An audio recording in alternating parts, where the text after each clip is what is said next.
OBN, OBN, Original black nerd. OBN, Original black nerd. OBN, Original black nerd. Everything discussed about dramas is that third. OBN, Original black nerd. OBN. Original black. So we got Hellbent, a homicidal genius. Now, he's got a thing out for our man Jason Fisher because he's not racist, he's just a killer. And happens to be trying to get Jason Fisher, so he's killing black people. But he's a government agent gone rogue. The government sends their people, the CDC and the SDC, to go get him. He sends their big hitters, and he waxes the floor with them. So then they got the New American, their superhero. They find out he's a black guy, so they got him on lockdown. So the country's going crazy. So now we got oh my, book 5, Negroes with Superpowers. And we open up in Mobile, Alabama with our man Hellbent, riding along, singing the Ring Around the Rosie, a pocket full of posies, ashes, ashes, we all fall down. And so then he breaks down that's a cute little child's rhyme until you find out the children are singing about the Black Death, the plague that wiped out about a third of the York's population, 34 million people dead, and kids make a song about it. I will tell you, kids know what the score is with death. Ultimately, the point, children and death. So, and speaking of death, I'm just going to run in and kill everybody, and I'll be right back. So he stops in at Jolene's soul food place, and you see he's talking to the head of Freya, and he says, "You sit tight. We'll talk some more later, Freya. Then I'll let you do that thing you like to do to my privates." So, well, now this is from Wildstorm, so this is not DC proper. This is the little more mature group here, okay? So then we get our man Hunt Calloway, and he's on his show. Ladies and gentlemen, this is Hunt Calloway. No doubt you've heard the horrific tragedy that has befallen your civil defense corps. Majestic Freya struck down by Hellbent with her own Norse magic battle axe, perhaps the only weapon that could kill her, and the aweless Pharaohs wounded by Hellbent with the same instrument, and the secret agent maimed as well.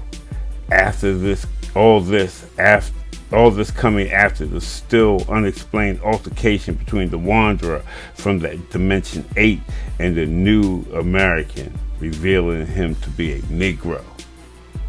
Exactly how a Negro was able to infiltrate America's defenders has yet to be explained. The situation has apparently caused dissension among the members of the Southern Defense Corps. And for the first time, with Hellbent still at large, voices are beginning to openly wonder if America's heroes are up to the task. So you got everybody watching them. So now West is trying to go negotiate with X-15 by going out and talking to people. They're gonna give them a raise, give them a bonus, plus $500,000. So $500,000 in 1961 is a lot of money. Okay, 1962, a lot of money. Okay, so but X-15 ain't no dummy. He says, look, that's cheap compared to the cost of holding down a panic. As marketing director of the CDC, you should know that. And so, he just says, look, man, just pay me the money and, we can work something out. And so my boy West is just saying, man, what am I doing? When I took this job, I thought I was selling America hope. Her heroes, their valor was real, even if their fights were shams. But the truth, they were more human than heroic, and ones who aren't who aren't petty, are the prisoners of their own emotions. So you got Jace banging into the wall, hurting his hand, because even though he's invulnerable, he still feels pain. So that's a little thing they put on him.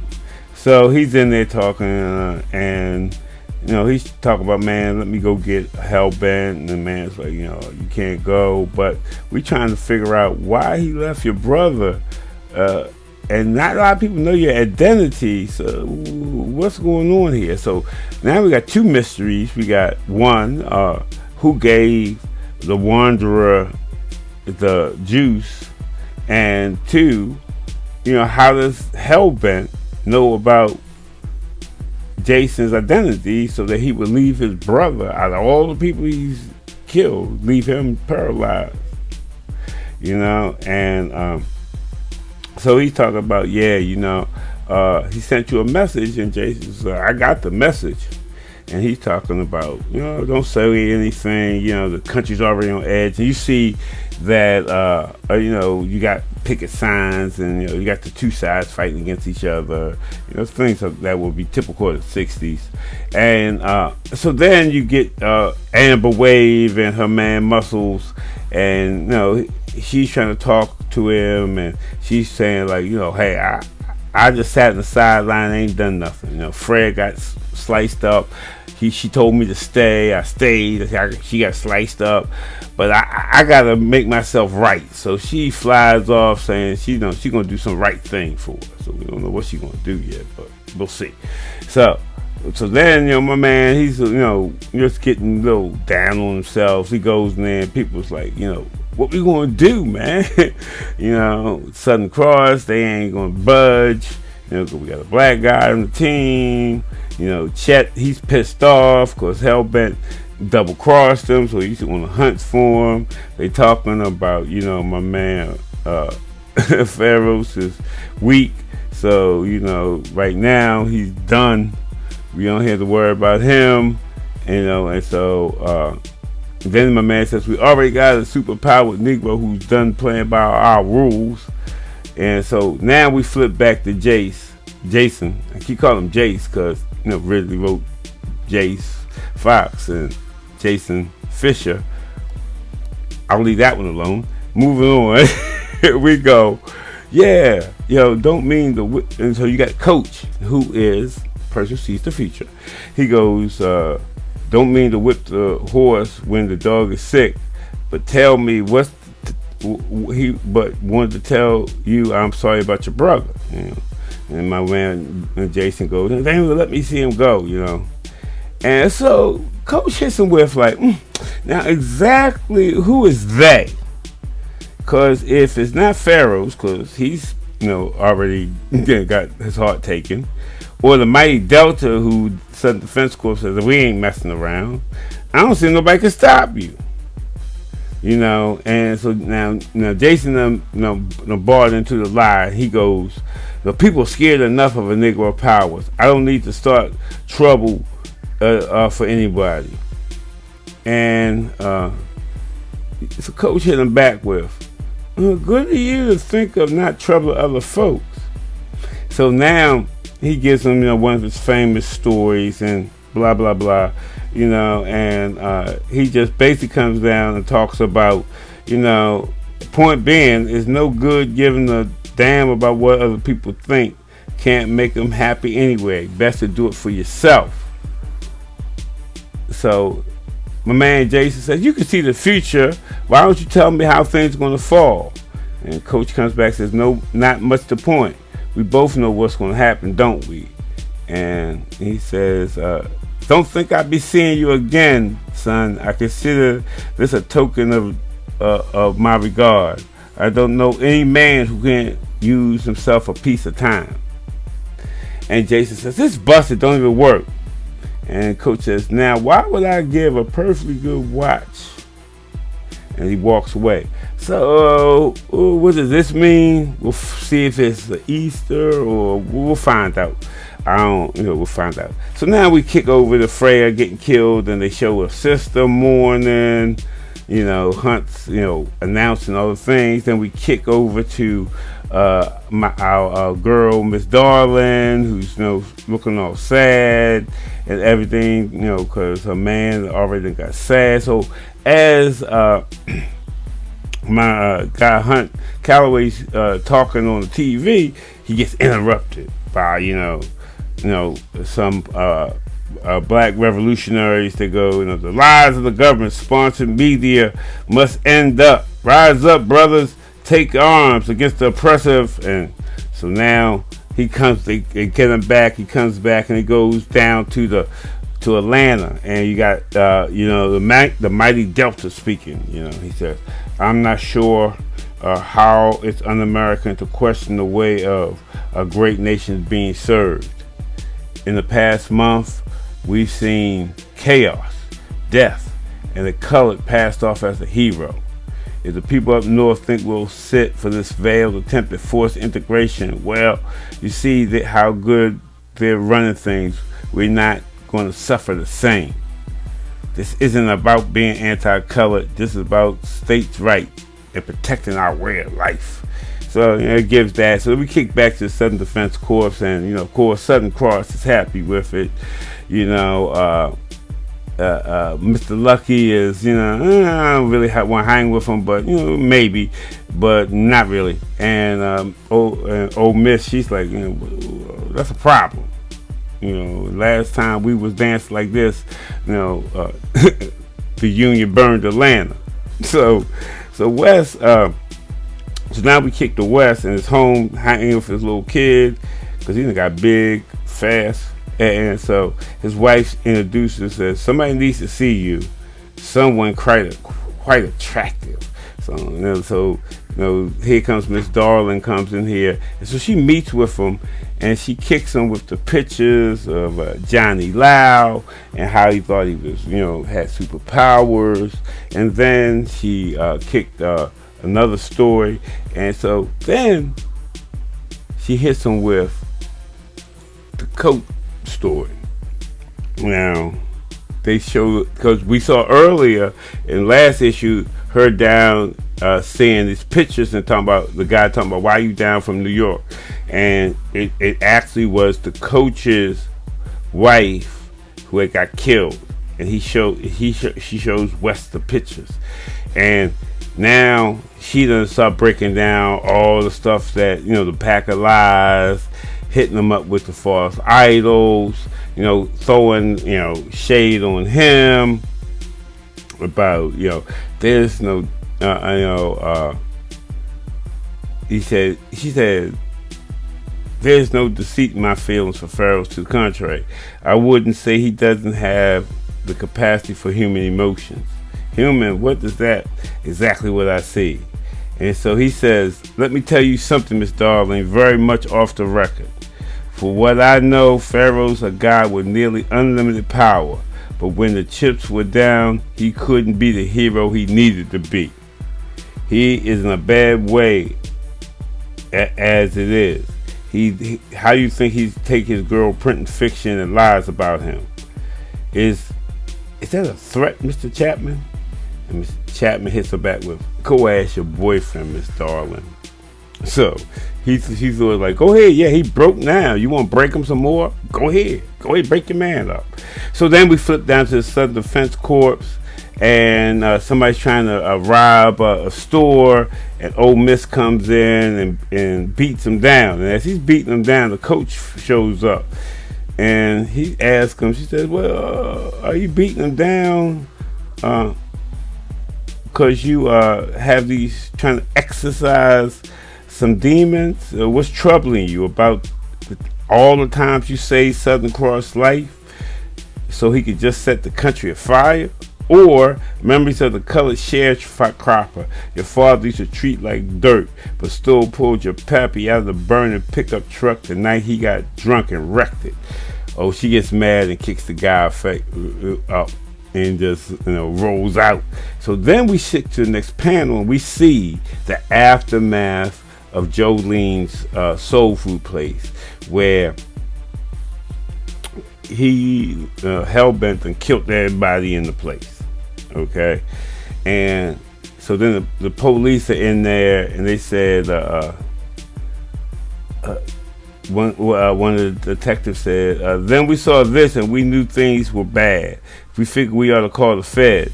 So the sheriff goes, what in tarnation for? And the guy goes back, it's hell-bent. Who done this? Got the big H on the side of the wall. And so now the sheriff goes, Russ, all hell Ben's done since he's escaped prison is kill some agitators, some commies, and some coons.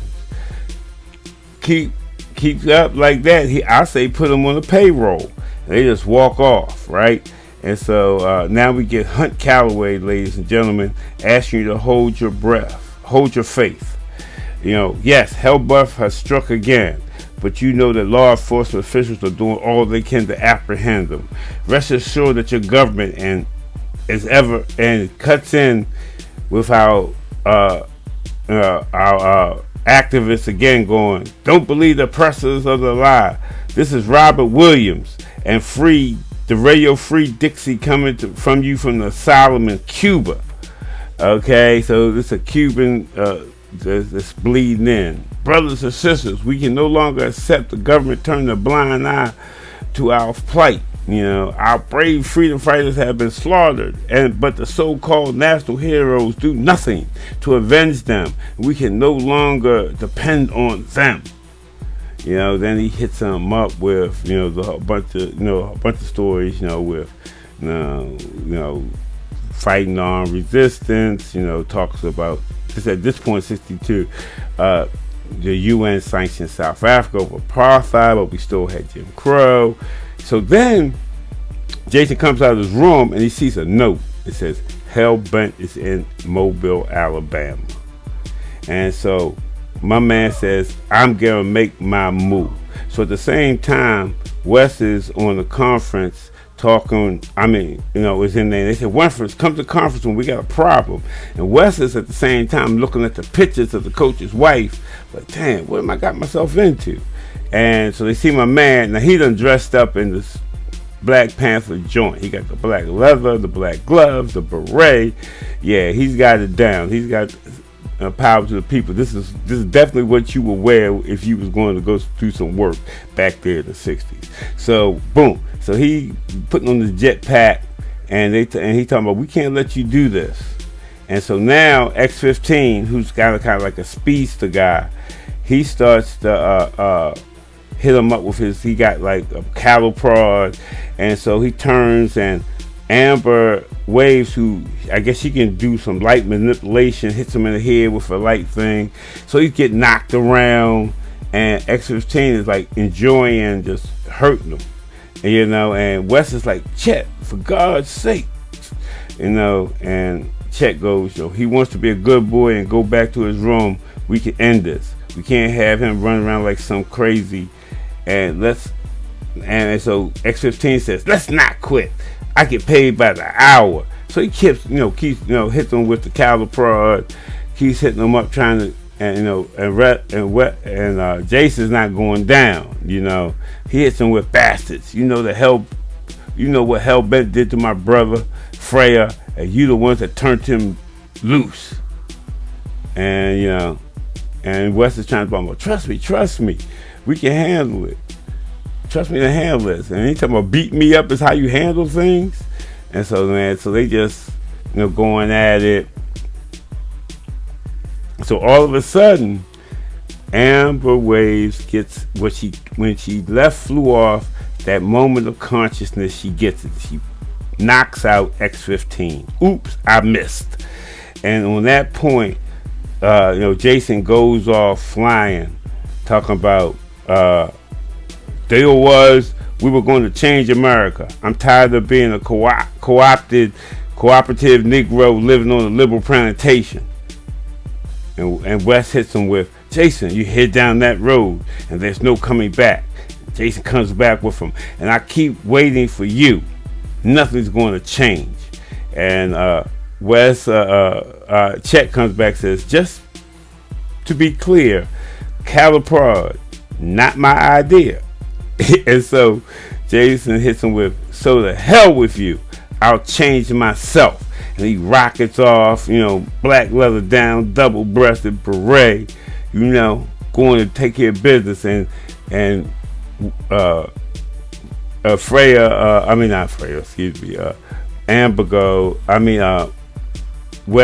Chet goes to Amber, you have any idea what you've done? And Amber says, well, sir, I think I do. And so as we go off, we see that now Miss Darling done backed up on the story and don't want to tell the story because she's feeling that she knows she's gonna mess up Pharaoh. So West did hit her. He is slick enough. He done hit her nerve, and she done backed up off of that. So as the next panel comes down, we see the sheriff going into his little creepy up house, and here comes my man Jason comes down. He shoots him. He says, "Man, for the record, that hurt." He said, "Now let's talk about Hellbent." And that's how it ends. And he's about to find out what's going on with Hellbent. And that's how this ends. And we'll see what's going to happen on the next one. This is Negroes Got Superpower, Book 5. I hope you enjoyed. Remember to like, comment, subscribe, all that good stuff. And I'll see you next time. Peace.